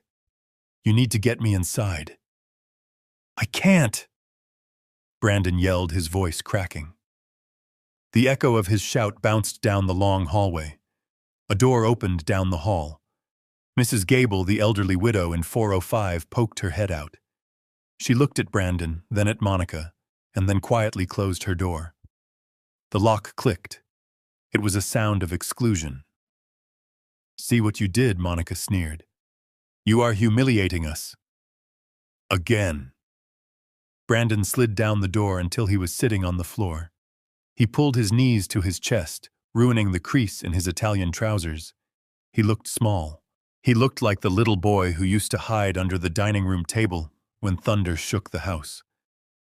But there was no table to hide under now, and the storm was entirely of his own making. Monica, please, he said, looking up at her. I need you to be on my team right now. We need to figure this out. We can go to your mom's house. We can regroup. I'll fix this. I'll talk to Dad again. I'll beg him if I have to. Monica laughed. It was a dry, humorless sound. My team, she asked. You want me to be on your team? Brandon, look at you. You are sitting on the floor of a hallway. You have no car. You have no money. You have no credit. You don't have a team. You are a liability. That's not fair, Brandon said. I gave you everything you wanted. The trip to Paris, the car, the ring. You gave me those things with your father's money, Monica screamed, finally losing her composure. She paced back and forth in the narrow hallway, her hands gesturing wildly. I didn't marry a man, Brandon. I married a potential. I married the heir to the Reed estate. You told me your father was loaded. You told me he was old and checked out. You told me that managing his assets was just a formality. I thought it was... Brandon protested. You thought Monica mocked him. You are 32 years old, Brandon. You shouldn't be thinking. You should be knowing. You should have secured the power of attorney years ago. But you were too lazy. You were too busy playing big shot with your friends to actually do the work of securing the bag. Securing the bag. That was how she saw my life's work. A bag to be secured. I loved you, Brandon said quietly. I thought you loved me. Monica stopped pacing. She looked down at him. Her face softened, but not with kindness. It softened with pity. The kind of pity you feel for a dog that has been hit by a car, sad, but you don't want to get blood on your upholstery. Oh, Brandon, she sighed. I loved the life we had. I loved the potential of what we could be. But love requires stability. Love requires a foundation. I can't love a man who can't even open his own front door. She reached into her purse. For a second, Brandon thought she was going to pull out a tissue to wipe his tears. Instead, she pulled out her phone. I'm calling an Uber, she said. My mother will pay for it when I get there. You are leaving me here? Brandon asked, panic rising in his voice again. Where am I supposed to go? I don't know, Monica said, tapping on her screen. Maybe you should go ask your dad for a room. Oh, wait. You burned that bridge too, didn't you? She looked at the screen, frowning. 7 minutes away, she muttered. She leaned against the wall as far away from Brandon as she could get without leaving the hallway. They stood there in silence for a long minute. The red light on the door blinked. Blink. Blink, blink. You know, Brandon said, his voice hardening slightly. You are just as much to blame for this as I am. You were the one who pushed for the penthouse. You were the one who wanted the Maldives. You spent the money just as fast as I borrowed it." Monica looked up from her phone. Her eyes were cold, dead sharks. "But my name isn't on the notes, is it?" she asked softly. Brandon froze. "I never signed the promissory notes, Brandon." She continued, a cruel smile playing on her lips. "Your dad was smart, I'll give him that. But you were stupid. You signed everything. The car, the wedding loan, the business loan, it's all on you. I am just the spouse. And if I file for divorce before the bankruptcy hits, I can argue that I was unaware of the financial misconduct. I can walk away clean." Brandon stared at her. The breath left his lungs. He realized then that she had been planning an exit strategy from the very beginning. She hadn't just been spending money. She had been insulating herself. "You wouldn't," he whispered. "Watch me," she said. Her phone pinged. "Your driver is arriving." She pushed off the wall. She didn't look back at the apartment door. She didn't look at the life she was leaving behind, locked inside. She just adjusted her coat and started walking toward the elevator. Monica, Brandon yelled. "Monica, come back! You can't leave me like this!" She didn't stop. She pressed the elevator button. The doors opened immediately, as if the building itself couldn't wait to get rid of her. She stepped in and turned around. For a brief moment, their eyes met. Brandon sitting on the floor in a ruined suit. Monica standing tall in the elevator, ready to find her next host. "Good luck, Brandon," she said. "I hope you find a comfortable park bench." The doors slid shut. Brandon was alone. He sat there for a long time. The silence of the hallway returned, but now it felt heavier. It felt like the weight of the entire world pressing down on his shoulders. He looked at the red light on the lock. It was still blinking. It was keeping him out, but in a way it was also keeping the truth in. He had lost his house. He had lost his car. He had lost his wife. He reached into his pocket and pulled out his phone. He had 12% battery left. He opened his contacts. He scrolled past his drinking buddies. He scrolled past his business partners. He scrolled past Monica. His thumb hovered over my name. Dad. He pressed it. The phone rang. Once, twice. I was sitting in my study watching the rain. I saw his name on the caller ID. I knew exactly where he was. I knew exactly who had just left him. I let it ring. "Not yet, son," I whispered to the empty room. "You aren't ready yet. You are still looking for a rescue. You need to hit the bottom. You need to feel the concrete." I declined the call. In the hallway of the luxury apartment, Brandon listened to the call go to voicemail. He didn't leave a message. He just let the phone drop from his hand onto the plush carpet. He pulled his knees tighter to his chest and buried his face in his arms. And for the first time since he was a child, my son began to cry. Not the angry tears of entitlement, but the broken, heaving sobs of a man who realizes he is completely, utterly alone. Desperation has a smell. It smells like stale coffee, cheap cologne, and nervous sweat. That was the aroma that greeted me when I walked into the settlement conference room at the county courthouse 3 days later. I wasn't required to be there. Holloway told me I could stay home and let him handle the sharks. But I wanted to be there. I needed to see if my son had learned humility yet, or if he was still trying to bluff his way through a losing hand. He was still bluffing. Brandon sat on one side of the scarred wooden table. He looked terrible. His hair was unwashed, his eyes were red-rimmed, and he was wearing a suit that looked like he had slept in it. Next to him sat his legal counsel. He wasn't a partner from a downtown firm. He was a man named Mr. Salinger, whose business card probably advertised services for DUI defense and slip-and-fall accidents on the back of a bus bench. Salinger wore a suit that was a size too big and kept tapping his pen against a yellow legal pad that was almost entirely blank. Holloway and I sat down opposite them. Holloway placed a single thick file folder on the table. The sound of it hitting the wood was heavy like a judge's gavel. Mr. Salinger cleared his throat. He tried to project confidence, but his eyes kept darting toward Holloway's expensive briefcase. "Gentleman," Salinger began, his voice thin. "We are here to file a countersuit against Mr. Douglas Reed for fraud, undue influence, and predatory lending practices against a family member. My client asserts that the monies transferred to him over the last 10 years were gifts widely understood, within the context of a father-son relationship, to be non-repayable. The so-called promissory notes were signed under duress and without proper legal counsel. Therefore, we are moving to have the debt declared invalid." Brandon nodded aggressively. "That's right.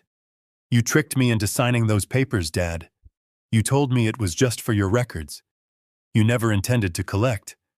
That makes it fraud." I looked at my son. He was grasping at straws, trying to rewrite history to fit his victim narrative. He truly believed that if he lied loud enough, the truth would change shape. Holloway didn't speak. He didn't argue. He didn't raise his voice. He simply opened the file folder. He slid a piece of paper across the table to Mr. Salinger. "Exhibit A," Holloway said calmly. "An email dated June 12, 2016, sent from Brandon Reed to Douglas Reed. Subject line: The wedding." Salinger picked up the paper. He adjusted his glasses. "Read the highlighted paragraph, please," Holloway instructed. Salinger read it out loud, his voice faltering slightly. "Dad, I know asking for 150 grand is a lot, but Monica really wants this vineyard venue. I swear to you this is a loan. I will pay you back every cent once I get my commission from the Towers project. I am a man of my word. Please let me sign whatever you need me to sign to make this official." Holloway slid another paper across. "Exhibit B." Holloway continued. A text message thread from October 2014. "Regarding the Porsche," Brandon writes, "I don't want a handout, Dad. I want to stand on my own 2 feet. Treat this car as an investment in my image. I will repay the principal plus interest. I want to do this the right way." Holloway leaned forward, clasping his hands. "We have 47 pages of digital correspondence, Mr. Salinger. In every single instance where money changed hands, your client explicitly stated in writing that he intended to repay the debt.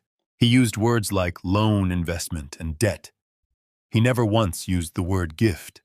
Not once." Brandon's face went pale. He sank lower in his chair. He had forgotten. He had forgotten the promises he made when he was desperate for cash.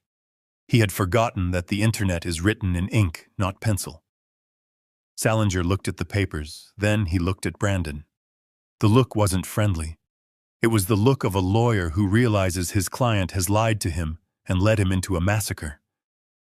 "You told me there was no paper trail," Brandon Salinger whispered harshly. "You told me it was all verbal." I forgot about the emails," Brandon stammered. "But it doesn't matter. He's my father. He trapped me." Holloway pulled out one final document. It was a screenshot of a text message, the one Brandon had sent me on my birthday. And finally, Holloway said, his voice dropping to a deadly chill. "Exhibit C." The text message that triggered the acceleration clause. "Don't expect us to take care of you. I have my own life." Holloway looked at Salinger. "Your client claims undue influence and a loving family relationship as the basis for these being gifts. Yet here he is stating clearly that he wishes to sever financial and emotional ties with his father. You can't have it both ways, counsel. You can't claim the benefits of a family relationship while simultaneously renouncing the responsibilities of one." Salinger closed his legal pad. He put his pen in his pocket. He knew it was over. He knew that if this went to a judge, he wouldn't just lose. He would be laughed out of the courtroom. I think we are done here, Salinger said, standing up. He began to pack his briefcase. Brandon grabbed his arm. What? Where are you going? You have to fight them, Mr. Reed, Salinger said, shaking him off. You have no case. You acknowledged the debt repeatedly. You signed the notes. And you alienated the lender in writing. My advice, settle. Beg for mercy. Because legally, they have you nailed to the wall. Salinger walked out of the room without looking back. The silence that followed was heavy. The air conditioner hummed. Brandon sat alone on his side of the table. The bluster was gone. The arrogance had evaporated. He looked across the table at me, his eyes wide and wet. Dad, he whispered. I stood up. I buttoned my jacket. I didn't feel triumph. I felt a deep, aching exhaustion. But I knew I couldn't stop now. If I stopped now, everything I had done would be for nothing. We will see you in court for the final judgment. Brandon, I said. I turned and walked out, leaving him sitting there with the emails that proved he had been a liar long before he became a failure. The door clicked shut behind me, sealing him in with the consequences of his own words. The door clicked shut behind the cheap lawyer, leaving a silence in the room that was louder than any scream. My son sat across from me, slumped in his chair like a marionette whose strings had been cut. He looked at the empty seat where his legal defense used to be, and then he looked at me. His eyes were hollow. For the first time in his life, Brandon wasn't looking at me with entitlement or arrogance.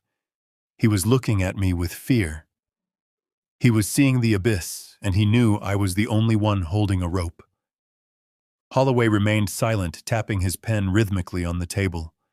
It was the only sound in the room, tap, tap, tap. It sounded like a countdown. Brandon wiped his nose with the back of his hand. So that is it then, he whispered, his voice cracking. You are going to ruin me. You are going to take everything. I leaned forward, resting my elbows on the scarred wood of the table. I looked him in the eye. I didn't see a 32-year-old man. I saw the messy, scared kid who used to break things and try to hide the pieces under the rug. I don't want to ruin you, Brandon, I said softly. And frankly, I don't want your money. We both know you don't have it.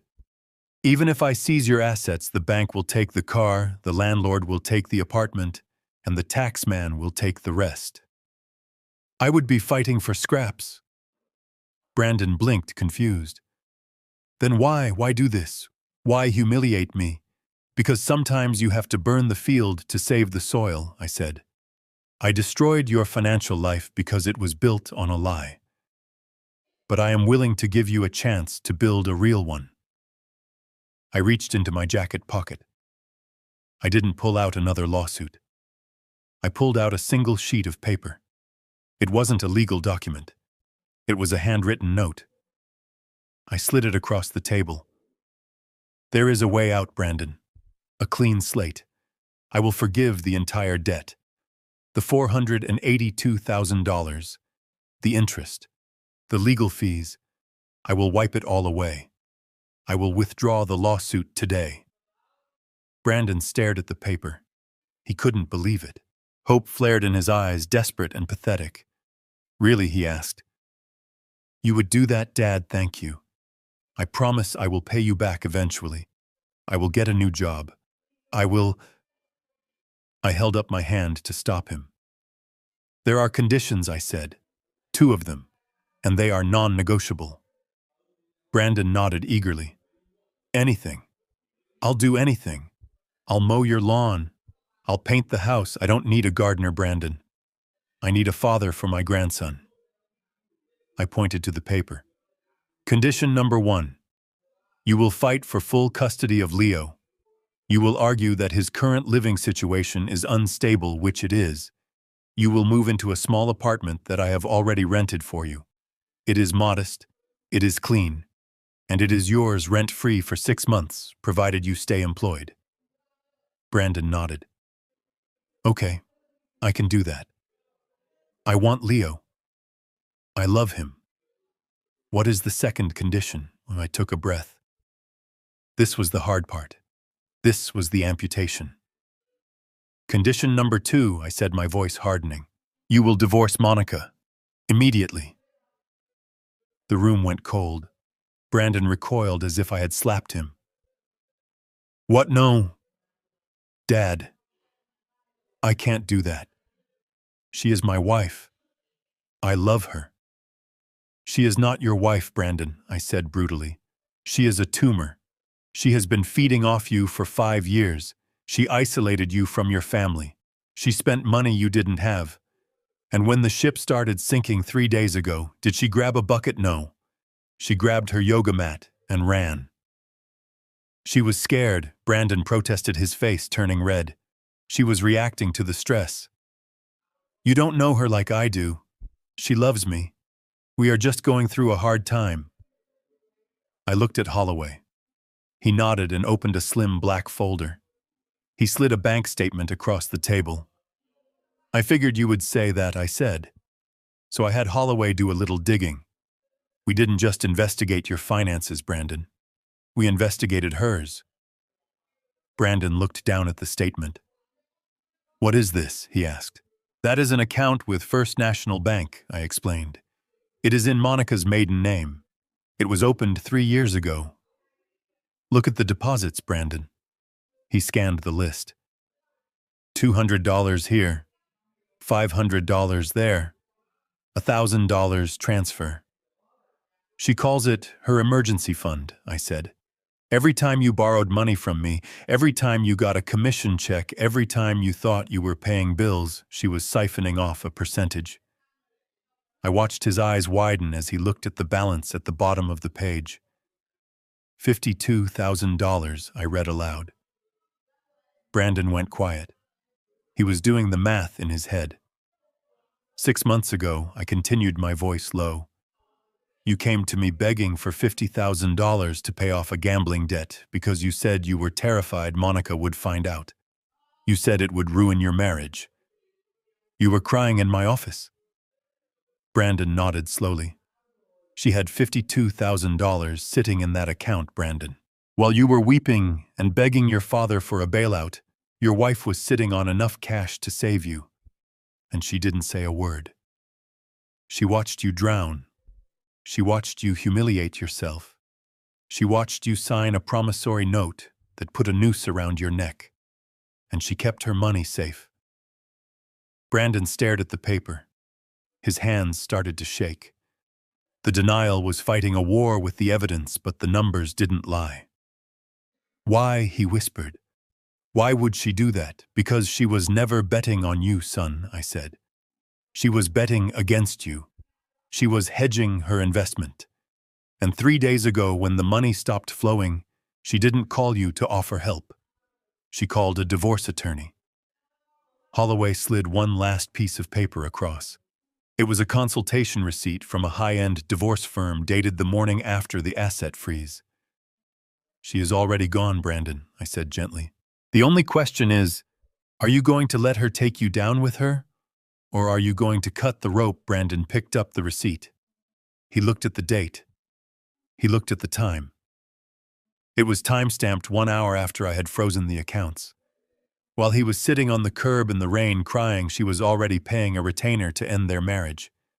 He made a sound. It was a low, guttural noise like an animal in a trap. He crumpled the receipt in his hand. He closed his eyes and tears squeezed out hot and fast. He remembered the way she looked at him in the hallway. He remembered her saying, I didn't marry a man, I married a potential. He remembered the yellow sticky notes on my furniture. He realized then that he hadn't been a husband. He had been a host organism. He took a deep breath. It was a shuddering, painful breath. But when he opened his eyes, the boy was gone. There was a man sitting there. A broken man, yes, but a man who was finally seeing the world clearly. Where do I sign? Brandon asked. His voice was dead flat and final. I pushed the agreement toward him. I handed him a pen. You are making the right choice, I said. Brandon didn't answer. He just signed his name. It wasn't the arrogant loop he used on the promissory notes. It was a jagged, heavy signature. The signature of someone who was writing the end of one life and the beginning of another. He dropped the pen. "I want my son," he said. "I want Leo. You will get him, I promised, and you will get your dignity back. It might take time, it might hurt, but it will be yours, not something you borrowed, not something you bought. Yours." Brandon stood up. He didn't shake my hand. He didn't hug me. He just nodded a sharp jerk of his chin. "Thank you, Dad," he said. He walked out of the room. He walked straighter than he had in years. He was broke. He was soon to be divorced. He was homeless. But as I watched him go, I knew he was finally free. The parasite had been removed. Now the healing could begin. Time is the only true auditor. It doesn't care about your credit score or your last name. It only cares about what you do with the minutes you are given. For my son Brandon, the last 12 months have been the longest and hardest of his life. But they have also been the most honest. I drove out to the construction site in West Seattle yesterday. It was raining again because this is Seattle, and the sky likes to remind us that nothing is permanent, not even the sun. I parked my truck across the street and watched. The site was for a new mid-rise apartment complex. Mud was everywhere. The noise of jackhammers and diesel engines was deafening. And there, in the middle of it, was Brandon. He wasn't wearing an Italian suit. He was wearing a high-visibility vest over a stained flannel shirt. He wasn't holding a wine glass. He was holding a shovel. I watched him dig. He wasn't just moving dirt. He was working with a rhythm I hadn't seen since he was a teenager playing varsity baseball. He was sweating. His face was smeared with grime. He looked exhausted. But he didn't look hollow. A foreman walked over to him shouting something over the noise of a cement mixer. In the old days, Brandon would have rolled his eyes. He would have made a snide comment under his breath. He would have felt superior to a man in a hard hat. But today, Brandon just nodded. He wiped his forehead with his sleeve and went back to work. He lifted a heavy bag of cement, his muscles straining. He didn't complain. He just did the job.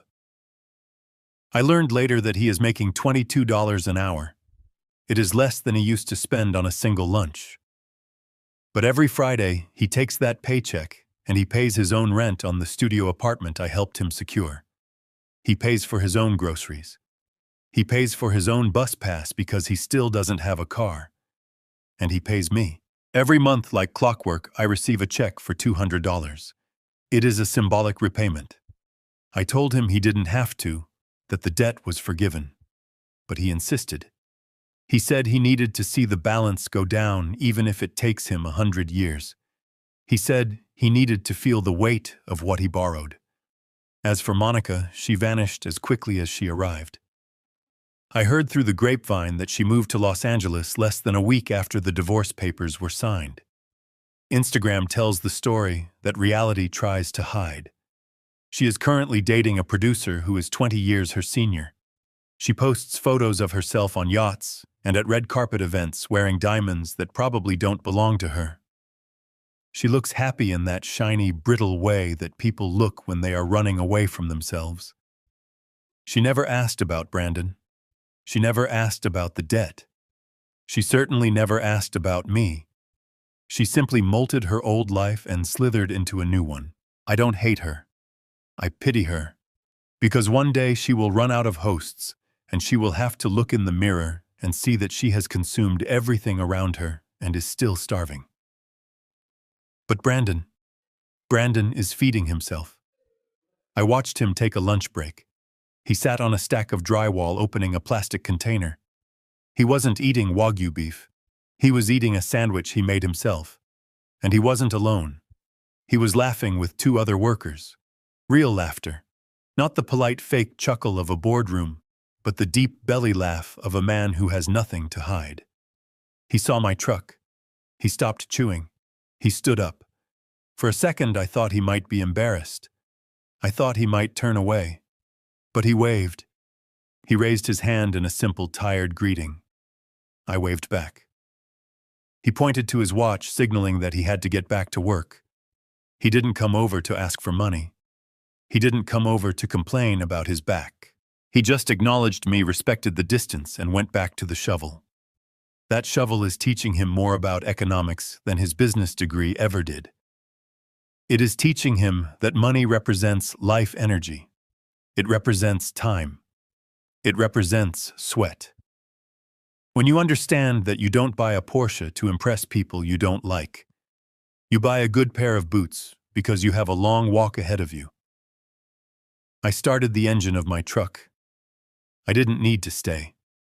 I had seen what I needed to see. My son was no longer a millionaire on paper. He was a thousandaire in reality. And for the first time in 32 years, I was proud of him. Not because of what he had, but because of what he had lost and how he was carrying the weight of it. The lake was still that morning, a sheet of glass reflecting the gray clouds that drifted lazily overhead. I sat on the wooden dock, my legs dangling over the edge, watching the red and white bobber float on the surface of the water. Next to me, Leo held his small fishing rod with a seriousness that made me smile. He wasn't checking a tablet. He wasn't asking for a video game. He was just watching the water, learning the ancient art of patience. It has been a year since I declared war on my own son. A year since I decided that being a father meant being the villain in his story, so that he could eventually become the hero in his own. People often talk about unconditional love as if it means unconditional acceptance of bad behavior. They think love is a soft blanket that you wrap around your children to protect them from the cold. But I have learned that sometimes love is the cold. Sometimes love is the wind that strips away the dead leaves so that new growth can begin. I looked at Leo. He is growing up in a different world than his father did. He lives in a small apartment now. He sees his dad come home tired with dirt under his fingernails. He sees his dad budget for groceries. And because of that, Leo is learning the value of $1 before he even learns long division. He is learning that respect is something you build with your hands, not something you buy with a credit card. Brandon is not the man I thought he would be. He is better. He is quieter. He listens more than he speaks. The arrogance that used to coat him like cheap varnish has been sanded away by the friction of real life. He is raw, but he is real. And for the first time when he looks at me, he doesn't see a bank. He sees a man. I reeled in my line, a little feeling the resistance of the water. There is a ledger in my safe that is finally balanced. The debt is paid not in money, but in character. I realized that the greatest inheritance I can leave behind is not the house or the stocks or the vintage furniture. It is the lesson that you are only entitled to what you create. It is the understanding that rock bottom is the strongest foundation you can build on. Leo's bobber dipped below the surface. He gasped, his eyes wide with excitement. "Grandpa, I got one," he shouted. I didn't reach over to take the rod. I didn't offer to reel it in for him. I sat back and watched him struggle, watched him focus, watched him figure it out. "You got this, Leo," I said softly. "It's all you." And as I watched him pull that fish from the water, flashing silver in the dull light, I knew that the Reed legacy was safe. Not because of what I gave them, but because of what I refused to give. In the end, the cruelest thing I ever did was the kindest thing I ever did. I stopped saving my son so that he could finally learn how to save himself. I learned that the checkbook is the worst parenting tool a father can use. Real love isn't about shielding your children from every storm. It is about teaching them how to build their own shelter. By cutting Brandon off, I didn't abandon him. I gave him back his dignity. He hated me for the demolition, but he loves me for the renovation. To all the parents listening, do not be afraid to be the villain in their short-term story if it means being the hero in their long-term life. A true legacy isn't what you leave for them. It is what you leave in them. If you agree that respect must be earned and not inherited, hit that like button. Have you ever had to use tough love to save a family member? Tell me your story in the comments below. Don't forget to subscribe for more stories of justice and redemption. See you in the next video.